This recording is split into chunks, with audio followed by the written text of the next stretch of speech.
Olá, então vamos para a última parte da aula sobre proteínas. Então agora a gente vai falar um pouco sobre suplementação de proteínas, tá? E algumas considerações finais. Então, que possíveis vantagens a gente teria de consumir um suplemento em relação a consumir o alimento, né, fonte de proteína? Então a primeira, né, aqui tem algumas elencadas, você pode concordar ou não com elas. Uma seria a praticidade, né? Então você, por exemplo, o suplemento normalmente é comercializado na forma de pó. Então, montar, criar e elaborar preparar uma refeição com suplemento, geralmente é bem mais rápido e bem mais simples, né? O sujeito vai para o treino, ele pode colocar no coqueteleiro ali, e lá no final do treino, misturou com a água, já está pronto, ele consome rapidamente. O alimento você gastaria um pouco mais de tempo para preparar, né? Temperar, coccionar, e aí você tem que acondicionar adequadamente e transportar. Então, praticidade, de fato, o suplemento tem. Uma outra questão é a segurança microbiológica, né? Porque quando você prepara uma refeição e aí vai transportar, vai levar para o seu treino, alguma coisa, você tem que ter alguns cuidados para que não haja crescimento microbiano e você tenha problemas intestinais depois, tá? A gente tem proteínas de alto valor biológico, mas isso a gente tem nos alimentos também. A vantagem do suplemento é que elas estão na forma concentradas, isoladas. Então você tem às vezes um whey que tem 80%, 90% de proteína em 100 gramas. Você não tem nenhum alimento que vai ter 80% de proteína em 100 gramas do alimento.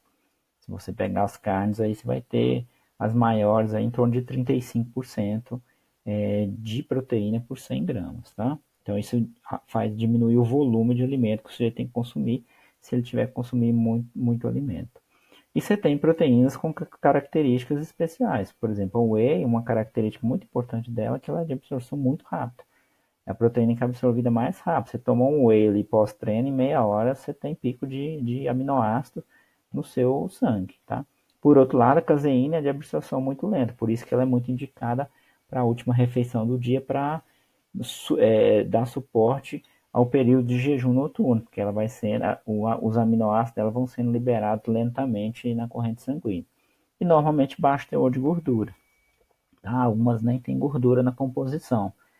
Nas carnes a gente vai ter alguma gordura, né? Você pegar um peito de frango grelhado, sem pele, você vai ter 2, 3% de gordura. Né? Um lombo, 7%. Se você pegar um pernil, isso já vai para 12, 13%. Se você pegar uma picanha, já vai para mais de 20%. Então, nas carnes também a gente tem boas opções de proteína de alto valor biológico com pouca gordura. Tá? E desvantagens, né? A gente teria pelo menos algumas. Primeiro, o custo elevado, mas essa é uma desvantagem relativa, porque você pagar 150, 200 reais num pote de 800, 900 gramas de proteína é caro ou barato? Depende da sua condição financeira, tá? Mas para a maioria das pessoas o custo é elevado. O sabor é pouco atrativo. O que é mais gostoso? Tomar um whey ou consumir um peito de frango grelhado? Você coloca ali um açafrão, né, um pouquinho de sal, um orégano. Você tem várias maneiras de preparar. O alimento, na minha opinião, é infinitamente mais saboroso do que o suplemento. E tem alguns suplementos que o sabor realmente é muito ruim, né? E a qualidade, esse é o mais problemático para mim, a qualidade duvidosa. A gente tem muito produto no mercado que a gente não sabe se ele é um produto confiável. A gente tem dois problemas. Um mais importante para atletas de alto rendimento que competem sob o código antidoping, que é o risco de você ter substâncias dentro do produto que normalmente elas não estão descritas no rótulo e são substâncias proibidas. Então já foi feita pesquisa em vários países encontrando esteroide anabolizante em suplemento proteico, encontrando efedrina em alguns suplementos, que são substâncias proibidas. Se o atleta consome aquilo ali e depois faz o exame antidoping, ele pode dar positivo e ter a vida complicada. Inclusive, para o nutricionista é importante tomar cuidado com isso. Né? O atleta ele tem que ser avisado dos riscos, ele tem que assinar uma carta que ele está sabendo que pode haver, porque a gente não tem como saber se aquele produto tem ou não uma substância contaminante, a não ser que ela esteja declarada no rótulo. Tá? E o ideal, né, nesse caso, seria o sujeito comprar sempre dois potes do mesmo produto, né, da mesma marca, do mesmo lote. E aí ele guarda um e consome o outro. Se der algum problema, ele tem lá um pote lacrado para mandar fazer uma análise, tá? Mas isso na prática é mais difícil de fazer, por causa da questão de custo mesmo. E o outro problema que a gente tem é a qualidade mesmo. Muitas vezes o que está dentro do pote não condiz com aquilo que está no rótulo. Então está falando que tem 80% de proteína e na verdade tem 60%. Isso aí tem acontecido frequentemente, tá? Então, ficar atento nessa questão do risco de substâncias proibidas, principalmente para atleta de alto rendimento que compete sob código antidoping, tá? O outro problema que eu falei é esse aí, de você não ter confiança naquilo que está dentro do pote. Ó, isso aqui foi uma análise feita pela Anvisa e ela proibiu a venda de 20 marcas, né, de determinados lotes dessas marcas. Por quê? Porque o que estava escrito no rótulo não condizia com o que estava lá dentro. E a principal coisa que estava acontecendo era o seguinte: tinha mais carboidrato do que estava declarado e menos proteína, fora da margem de variação permitida pela lei. Então, assim, você estava consumindo lá um produto proteico que tinha muito mais carboidrato que você imaginava e muito menos proteína do que você queria. E isso aconteceu, né, frequentemente. Aqui a gente tem também uma notícia do Proteste que também fez isso. Ó, ele coloca: a surpresa é que apenas 6 produtos trazem corretamente os valores de proteína e carboidrato em seus rótulos. Na UFLA teve um pessoal lá da Química que fez também uma avaliação com marcas nacionais e internacionais e encontraram também variações importantes na composição. Então, a indústria ela precisa de respeitar mais o consumidor, mas ela só vai fazer isso quando o consumidor começar a negar esses produtos. Então, se o produto está com problema, alguém fez laudo, identificou, não compre, porque aí a indústria tem que começar a respeitar mais a gente. Eu preciso comprar aquilo que está ali, que está declarado. Então, eu tenho que confiar, inclusive para o nutricionista. Eu prescrevo lá a suplementação para o meu paciente, confiando que quando ele consumir aquela quantidade do produto que eu estou prescrevendo, ele vai estar consumindo uma certa quantidade de proteína. Mas eu não tenho como garantir, né? Essa é uma grande vantagem que eu acho, por exemplo, dos alimentos, né? Pode ser qualquer marca de peito de frango, a quantidade de proteína vai ser muito semelhante, a diferença vai ser muito pequena, tá? Então, assim, o suplemento a gente tem essa problemática aí. E a indústria de suplementos, gente, é uma indústria que cresceu muito e ainda cresce, né? Em todo o período de crise que a gente teve no Brasil, desde 2012, 2014 principalmente, quando teve aquele período da Dilma ali difícil e que depois acabou até no impeachment dela, a indústria de suplemento, todo mundo caindo, perdendo rendimento, toda a indústria tendo um crescimento negativo e a indústria de suplemento tendo crescimento positivo. Por quê? Porque o apelo é grande, eles fazem um bom marketing, muitas pessoas compram. Né? O sujeito entra na academia hoje, não sabe nem treinar, já está tomando suplemento. E aí toma de qualquer maneira, consome quantidades inadequadas e muitas vezes não tem resultado nenhum, gasta dinheiro à toa. Né? Se ele investisse numa consulta com um nutricionista e fizesse um consumo adequado de nutrientes e de proteína por meio do alimento, ele levaria muito mais vantagem. Uma coisa que tem aumentado nos últimos tempos é o aumento de oferta de proteínas vegetais, né? Então, proteína isolada do arroz, proteína isolada da ervilha. Por quê? Porque tem um crescimento também, uma tendência mundial de aumentar o veganismo. E aí a indústria está de olho nesse público. A indústria não faz para perder. Dentro dos suplementos de proteína, né, um que é menos falado aí, também até menos utilizado em estudos, mas que é excelente, é a albumina. O que é a albumina? É a clara do ovo desidratada e pasteurizada, né? Pasteuriza para evitar problemas microbiológicos, principalmente pela presença de salmonela, né? É uma proteína de alto valor biológico, é excelente proteína, tá?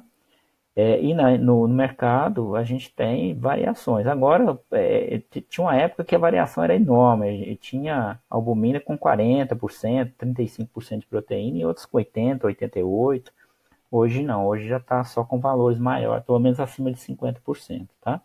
Algumas pessoas têm flatulência, né? Isso pode ser resolvido não consumindo em excesso. Qual que seria melhor, consumir o suplemento ou a clara do ovo? Então, assim, eu tenho as duas opções de comprar albumina, que é um suplemento proteico mais barato comparado com o whey, por exemplo, ou consumir a própria clara do ovo. Então, uma clara de ovo, ela tem 30 gramas, ó, ela tem 30 gramas, né? Em torno de 30 gramas, que em média o ovo tem 50, 45 gramas, e 4 gramas de proteína. Então, eu posso pegar, assim, o alimento, o ovo, né? Extrair ali a clara e fazer, por exemplo, né, um omelete, o que seja ali, coccionar aquela clara de ovo e fazer uma refeição a partir da clara de ovo. Se eu pegar 5 claras de ovo, eu tenho 20 gramas de proteína, eu tenho uma refeição excelente em termos de quantidade de proteína, pensando em síntese proteica, tá? Uma coisa que é importante é não consumir cru. Hoje o pessoal acha que não consome. Antigamente tinha algumas pessoas que tinham esse hábito de consumir o ovo cru, às vezes pouco coccionado, né? Por causa do risco aqui da salmonelose. E também quando você come cru, você não absorve a biotina presente. E algumas pessoas consomem o ovo inteiro, né? O ovo inteiro, aí você tem a gema. Na gema, 100 gramas de gema, que daria aí 3 gemas mais ou menos, 5 gemas mais ou menos, você tem 30 gramas de gordura, né? Tem substâncias importantes ali, antioxidantes e tudo mais, mas você tem também um pouco de gordura saturada e de gordura mesmo, e fora o colesterol. A gente tinha uma recomendação de ingestão diária de colesterol de 300 miligramas por dia para quem é normocolesterolêmico e de 200 para quem era hipercolesterolêmico. Isso foi retirado porque não está muito clara essa relação entre o colesterol dietético com o colesterol sanguíneo, tá? Mas não existe nenhuma recomendação que diga, né, oficial, principalmente da Sociedade de Cardiologia, que diga o seguinte: coma ovo à vontade. Que as pessoas parecem que estão entendendo isso, que é para comer 10, 20, 30, 50 ovos. Já vi gente falando que comia assim, 60 ovos por dia. Haja galinha para cuidar de um sujeito desse, né? Então, assim, não existe. Então, assim, posso comer um ovo por dia, 2 ovos por dia? Eu acho que tudo bem. Mas 5, 10, 20, como as pessoas têm feito, eu acho que a gente não tem nenhum tipo de evidência científica que mostre que isso é seguro, que isso é saudável, tá? Se você quiser consumir 5 claras, 10 claras num dia, pelo menos em relação à clara, a gente entende que é mais seguro o consumo. Só que aí você teria que extrair a gema, né, e fazer outro uso ou descartar. Mas o ideal é que em cada refeição você use fontes alternativas, né, fontes diferentes de proteína. A boa alimentação é aquela que tem diversidade. Então ficar comendo sempre a mesma fonte de proteína não é o adequado, né? E também se você consumir 10, 15, 20, 30 claras de ovo no dia, coitado de quem mora com você, né? Porque a tendência de ter uma flatulência é muito grande e o cheiro não é nada agradável. Existe no mercado também a possibilidade de você comprar só a clara, tá?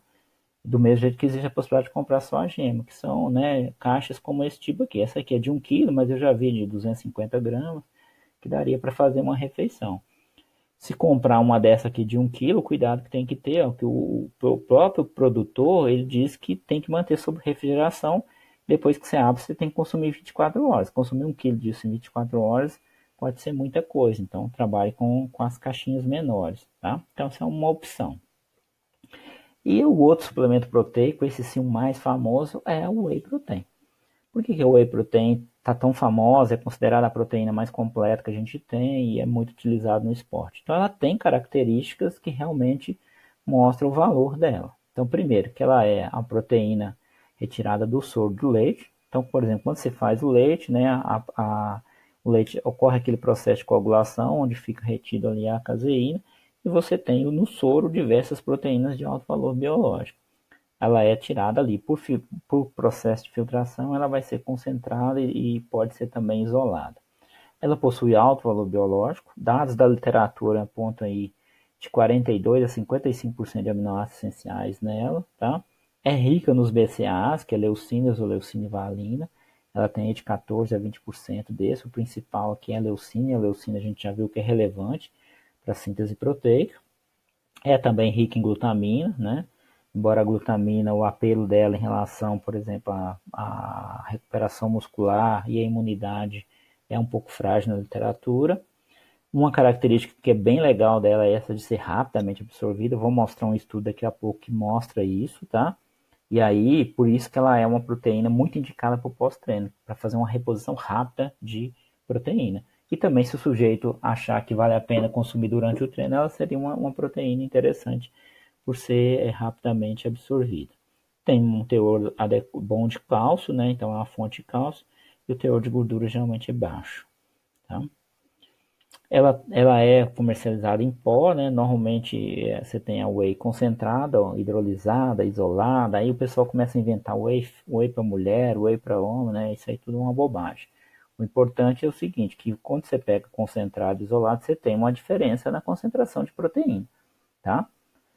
Isolada também é melhor no aspecto de ter menos lactose, se a pessoa tem alguma intolerância, pode ser melhor para ela. Mas o principal é que a concentração, a proporção de proteína é diferente, só que a isolada é bem mais cara do que a concentrada. Né? Para a maioria das pessoas, a whey concentrada é suficiente. Você tem normalmente não whey concentrada em torno de 80% de proteína. Então é um produto muito bom, às vezes não vale a pena pagar a diferença de preço. Tá? Aqui um estudo que comparou, né, 3 tipos de proteína em relação à absorção e em relação à síntese proteica. Então, os autores aqui pegaram 18 homens que praticavam exercício resistido 2 a 3 vezes por semana e dividiam em 3 grupos de 6. Né? Aí ele fazia o exercício com uma perna só, tá? Era um exercício no lateral, a outra perna ficava como controle, e depois do exercício tomava lá 250 ml de uma solução que tinha ou aqui 21 gramas, 21,4 gramas de whey hidrolisado, ou 21,9 de caseína, ou 22,2 de soja, tá? E aí ele foi avaliando a síntese proteica aqui durante 180 minutos e alguns parâmetros sanguíneos também. Então o que a gente vê aqui? Primeiro, insulina, liberação de insulina. Há um aumento na liberação de insulina após o consumo da whey, que é aqui uns 60 minutos, em 120 minutos isso já volta para o basal. Então, isso aconteceu com o consumo da whey, com o consumo da proteína de soja e com a caseína não. Por quê? Porque a caseína, o pico de aminoácidos que ela provoca no sangue é muito baixo, tá? Em relação a aminoácidos essenciais, nós já vimos que os aminoácidos essenciais são importantíssimos. Então, se eu consumo uma proteína que vai aumentar a minha concentração de aminoácidos essenciais no sangue, eu suponho que vai aumentar também dentro da célula e isso proporciona um ambiente adequado para que ocorra a tradução proteica e, consequentemente, o processo de síntese proteica. Olha o que aconteceu após o consumo da whey, em meia hora você tem um pico, aumenta significativamente a concentração de aminoácidos essenciais no sangue. Com 60 minutos isso já está diminuindo, mas ainda é alto. Com 90 minutos já diminuiu bastante, em 2 horas praticamente voltou para o basal. Tá? Com a soja também há um aumento significativo, isso aqui é proteína isolada de soja, tá? Só que é menor do que da whey, o pico. E ela demora um pouco mais de tempo para voltar ao normal. Por quê? Porque a velocidade de absorção aqui é mais lenta. E no caso da caseína, olha só, ela sobe bem menos, só que ela fica estável por muito tempo. Depois de 3 horas, ela está com um nível muito próximo lá do começo, depois que o sujeito tomou. Aqui a whey, ela aumentou significativamente a mais do que as outras duas. Tá?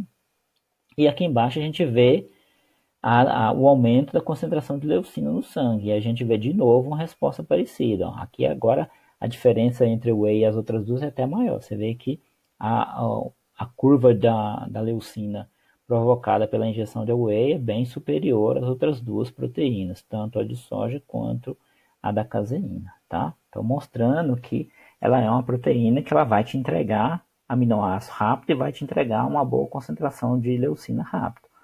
Por isso que eu penso que assim, no pós-treino ela seria a melhor escolha em termos de proteína, se você optar por suplementação. O momento mais propício para se usar a whey é exatamente após o treino. Tá? Em outros momentos não vejo tanta relevância porque você consegue utilizar alimentos com tranquilidade. E aqui a gente vê a questão da síntese proteica. Então aqui o branquinho é o controle, tá? É a perna que não foi exercitada e o escuro é a perna exercitada. Então a gente vê um aumento da síntese proteica significativo aqui na whey, na caseína não foi observado naquelas 3 horas, na soja houve um aumento significativo, mas menor do que a da whey. Então o whey se mostrou melhor do que as outras duas para induzir síntese proteica naquele período de 3 horas, né?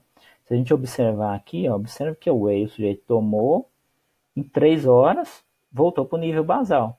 Lembra daquele estudo que a gente viu sobre o fracionamento, que a melhor síntese proteica ocorreu quando a pessoa consumiu 20 gramas de whey a cada 3 horas? Que em 3 horas, ó, se você não der de novo, seus níveis de aminoácidos já estão baixos de novo. Então você tem que dar uma nova refeição para fazer subir os aminoácidos. Mas você pode fazer isso com alimento, tá? Então o whey, de fato, ela tem essa relevância. O problema que a gente tem é que não está dando para confiar no mercado, né? E não há necessidade de ficar tomando whey em todas as refeições. Se você consumir pelo menos após o treino, já está muito bom. Se você também não quiser consumir, não tem problema nenhum. Você consegue fazer uma ótima refeição pós-treino com alimento sem problema nenhum.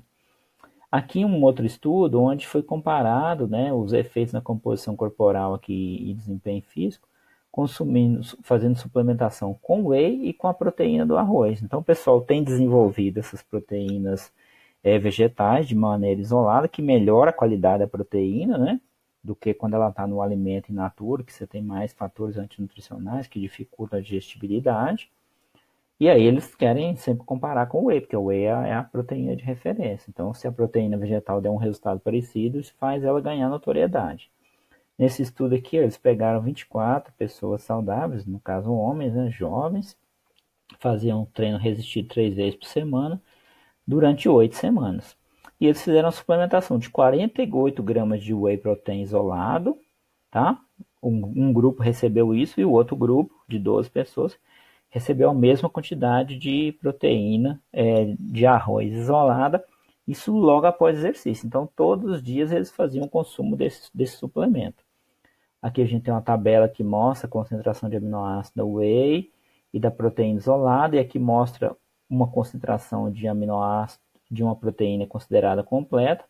A gente observa aqui que mesmo você fazendo o isolamento da proteína de arroz, que melhora a qualidade dela, ela ainda continua deficiente num aminoácido essencial chamado lisina, né?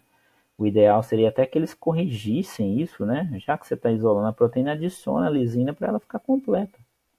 Né? Não sei por que não faz. E aqui a gente vê resultados desse grupo. Ó. Em relação, primeiro, à massa magra, né? Aí que o basal, depois eles mediram em 4 semanas e mediram em 8 semanas. O branco é o grupo que consumiu suplementação de proteína do arroz, e o cinza é o grupo que consumiu a proteína, a whey, fez a suplementação com whey. Então o grupo aqui do arroz saiu de 58,5 para 59,5, depois chegou a 61. Aumentou 2,5 kg de massa magra nesse período de 8 semanas. E o grupo da whey saiu de 59,6, foi para 61,9, 61, 62,8. Deu 3,2, um pouco maior. Quando eles fizeram o teste estatístico, não houve diferença no ganho de massa magra do grupo whey com o grupo de arroz. Mas, do ponto de vista absoluto, o valor foi um pouquinho maior. Em relação à gordura corporal, ó, o pessoal do arroz começou com 17,8, terminou com 15,6. Né? Uma redução aí de 2,2%. E o grupo do whey começou mais baixo, né, 16,3, terminou com 15,6. Então, uma redução menor, tá? E aí o que os autores colocam aqui, ó, né? Que ambas, a whey e a proteína isolada de arroz, administradas aqui após um exercício resistido, melhoram a composição corporal e a performance. Eu não mostrei resultado de performance, mas ele testou também. Entretanto, não há diferença entre os grupos. Então, o que ele está querendo dizer? Né? A do arroz foi tão efetiva. Mas aí eu chamo a atenção para uma coisa importante, né? Inclusive, na hora que a gente lê os artigos, a gente tem que fazer uma leitura mais crítica para entender isso. 48 gramas de whey ou de proteína isolada do arroz pós-treino. Nenhuma recomendação indica valor tão alto, né? Os valores mais indicados estão entre 20 e 30 gramas. Por que colocar um valor tão alto? Porque quando você pega e coloca um valor muito alto, aquela proteína que é de pior qualidade, ela acaba entregando aminoácido suficiente, porque você tomou uma quantidade, consumiu uma quantidade muito grande. Então, para mim, esse estudo aqui, eles tinham que fazer colocando 20, 25 gramas. Como o pessoal pesava ali em torno de 76 quilos, 25 gramas daria próximo de 0,3 gramas por quilo de peso. Porque aí você vê se essa proteína realmente é tão boa. Porque, olha só, em 48 gramas da proteína isolada do arroz, já tem uma quantidade grande de leucina, tá? Mas é bem menos do que o whey. Então, assim, tem que ter cuidado, porque às vezes os pesquisadores montam o trabalho de uma maneira que o resultado acaba tendo que ser desse tipo aqui mesmo, tá? E aí, às vezes, cria a impressão que essa proteína isolada do arroz tem uma qualidade tão boa quanto o whey, mas isso não é verdade, tá? Em relação ao uso de suplemento, então, a gente tem que orientar as pessoas, né, a fazer um uso consciente, né? Às vezes a pessoa compra lá um pote de whey, vai e pega lá quantos scoops tem que tomar. Olha lá no rótulo, o fabricante mandou tomar um scoop. né? Só que ele mandou tomar um, que seria, aí normalmente quando eles colocam a recomendação de uso lá por refeição, tá dentro do que é adequado, entre 20 e 30 gramas normalmente, mas às vezes ele coloca lá, toma 3, 4, 2, 3 vezes por dia. Por quê? Porque quanto mais o sujeito usar o produto, melhor é. E o pior é quando o sujeito tem aquela ideia de quanto mais, melhor. Né? Eu já conheci pessoas que compravam whey e numa refeição colocava 6, 7 scoops de uma vez. E aí dava quantidades assim de proteína 3, 4 vezes acima daquilo que seria necessário. A pessoa não ganha nada com aquilo, ela só perde, porque ela está gastando o produto rápido, consumindo uma quantidade enorme. O que vai acontecer com aquela proteína extra que ele está consumindo? Vai gerar energia, como carboidrato. O carboidrato é barato, né? Então, assim, fazer o uso consciente, você aproveita o produto, né? Tem os benefícios que o produto pode te dar, gasta menos, porque você vai usar doses menores por refeição, mas que são adequadas, e você diminui qualquer risco de consumo excessivo. Então, importante isso. Uma outra coisa que eu chamo a atenção também, né, não coloquei nada nessa aula aqui, é para você observar o seguinte: quando você comprar um produto, um suplemento de proteína, olha na lista de ingredientes. Tem muito suplemento de proteína que tem uma quantidade enorme de aditivo químico, tá? E aí faz com que esse alimento industrializado seja um alimento ultraprocessado. Então eu, pelo menos, eu dou preferência para wheys naturais, que normalmente tem muito menos conservante, tá? Então toma cuidado com isso, porque também você fica consumindo todo dia um produto que é cheio de conservantes e de aditivos químicos, né? O acúmulo disso a longo prazo pode ser prejudicial para a saúde. Então a gente tem que pensar sempre em consumir quantidades adequadas, né? A melhor maneira de fazer isso é procurar o profissional, né, o nutricionista, e o nutricionista tem que ter essa responsabilidade, se decidir pela prescrição, que faça ela numa quantidade adequada, né, e use o produto no melhor horário do dia, né, no caso do whey, o melhor horário é no pós-treino, tá? Algumas considerações finais para a gente fechar essas aulas de proteína. Então já está bem claro que pessoas fisicamente ativas se beneficiam de um aumento da injeção de proteínas. Quando eu falo de aumento, eu estou dizendo uma quantidade acima daquilo que normalmente se preconiza para um sedentário. Tá? As recomendações de proteínas para a maioria dos atletas esportistas estão aí eu coloquei entre 1,6 e 2, porque eu peguei aquele ponto ali, aquela faixa de recomendação onde a gente tem um consenso maior. Mas a gente viu que a partir de 1,2 a gente tem recomendações de peso, como do Colégio Americano. Tá? Ingerir quantidades adequadas de energia favorece a síntese proteica e a hipertrofia, então eu tenho que cuidar da dieta como um todo, não só cuidar da ingestão de proteína. Ingerir proteína próximo do treino, antes e após, pode favorecer a hipertrofia e recuperação muscular, principalmente após. Sempre que possível, né, a gente não tem motivo para não colocar proteína logo após o exercício, ficar esperando para tomar proteína. Agora, se não é possível terminar o treino e fazer consumo de proteína, faça quando for possível, seja 1 hora depois, 2 horas depois, né?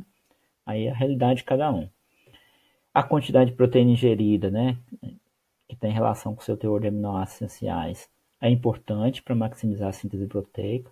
Então a gente tem que lembrar que tem aquelas recomendações e a gente tem que colocar. Como a recomendação é uma faixa, né, eu tenho que ficar atento à seguinte questão. Eu sou nutricionista, fiz a prescrição para o sujeito, prescrevi lá 1,3 gramas de proteína por quilo de peso na dieta dele. Ele quer ganhar massa muscular. A partir dos primeiros resultados, eu vou observar se aquela quantidade está sendo adequada para ele.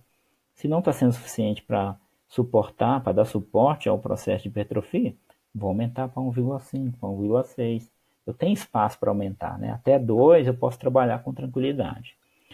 Ingerir proteínas de absorção lenta, né, e a principal é a caseína, antes de dormir, reduz o catabolismo proteico durante o jejum noturno e pode contribuir para a hipertrofia. É pouco estudo que tem isso, né, mas faz sentido. E aí eu tenho a opção de suplementação e eu tenho a opção de produtos lácteos para a última refeição. Após o treino resistido, a síntese proteica ela fica aumentada por até 48 horas. Por isso é importante fornecer proteínas durante todo o período de recuperação. Então não é só a refeição pós-treino que é importante. Toda refeição que eu faço deveria ter uma quantidade adequada de proteína, porque o meu músculo está com o estímulo ativo desde o último treino. É lógico que se eu treino a cada 5, 6 dias, aí pode ser que, dependendo de qual foi o volume e intensidade do treino anterior, que o estímulo com 2, 3 dias já foi embora, né? mas ele não é um estímulo curto, né? E as primeiras 24 horas parecem serem as mais importantes. A ingestão excessiva de proteínas, acima das recomendações, não melhora a síntese proteica. A gente já viu que tem um platô. O músculo ele tem uma capacidade de usar a proteína como fonte de energia, como substrato para a síntese proteica. E quantidades acima da capacidade de uso dele não vai trazer nenhum benefício em relação à síntese proteica. Então, o consumo excessivo não melhora a síntese proteica e ainda pode causar dano à sua saúde. E atenção especial deve ser dada a pessoas com histórico familiar de doenças renais e hepáticas, que são dois órgãos que acabam trabalhando mais metabolizando o excesso de proteína. O fígado é onde ocorre o ciclo da ureia, e aí para excretar a proteína, né, o nitrogênio da proteína, a amônia tem que ser convertida em ureia no fígado, então o fígado tem que trabalhar mais e o rim que faz a excreção, tá? Então, a ideia é sempre trabalhar dentro daquilo que é recomendado, que é adequado, né? Evitar os exageros. E, na maioria dos casos, a alimentação fornece quantidades adequadas de proteína para desportista e atleta. Então, dá para fazer uma dieta que atenda todas as necessidades de um atleta, de um desportista, sem precisar de suplemento. Na verdade, assim, eu diria que 99% das pessoas dariam para ingerir tudo que precisa sem usar suplemento. Mas o suplemento é uma opção. Ele pode ser usado. Se for usado, tem que ser usado de maneira adequada. Né? Dentre os aminoácidos, a leucina é o principal ativador das vias biomoleculares relacionadas à síntese proteica. Hoje tem suplemento de leucina isolado. Então tem pessoas começando a tomar. Será que se eu começar a tomar um pouco de leucina em toda a refeição, isso melhora a minha síntese proteica? É uma possibilidade. A gente precisa de estudos relacionados a isso para ter certeza desse acontecimento. Alguns autores têm sugerido o uso de leucina por atletas veganos, né, que já têm um consumo de proteínas de valor biológico um pouco mais baixo e que seria uma maneira de melhorar a qualidade dessas proteínas e potencializar a síntese proteica. Mas também são coisas incipientes ainda. E o uso de suplementos proteicos, obviamente, tem que ser computado no cálculo do plano alimentar. O nutricionista não pode esquecer disso, tá? Então, vou finalizando essa aula aqui. E até a próxima.